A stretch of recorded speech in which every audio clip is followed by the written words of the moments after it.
Renovations have begun on the Cleveland Cavaliers' Quicken Loans Arena, meeting the construction deadline of September 15 set by the NBA for the team to qualify to host an All-Star game in 2020 or 2021, according to Cleveland.com.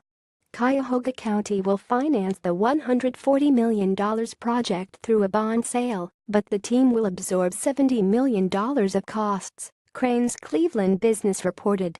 The county, the city of Cleveland and the Regional Tourism Bureau will split the balance. Cleveland will pay its share with 11 years' worth of admission taxes on arena event tickets. The city's financial commitment spurred protests among local activists, who gathered enough support for a referendum that could have prevented the city from contributing to the renovation and caused Cavaliers owner Dan Gilbert to temporarily kill the project. Critics withdrew their petition last month after reaching an agreement with the city. Local governments are often happy to participate in sports venue renovations because our major professional team can deliver economic benefits to the region well beyond the cost of construction. For example, the city of Atlanta is financing $142.5 million of the Hawks' $192.5 million renovation of Phillips Arena. Atlanta Mayor Kasim Reed estimated the upgraded facility could yield $1 billion in new development in the city's downtown.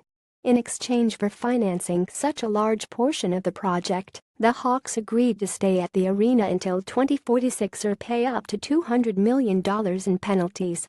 Whether it happens through new construction or a renovation, stadiums and arenas are including more spaces and features to attract today's sports fans, who could easily watch their favorite teams play from home.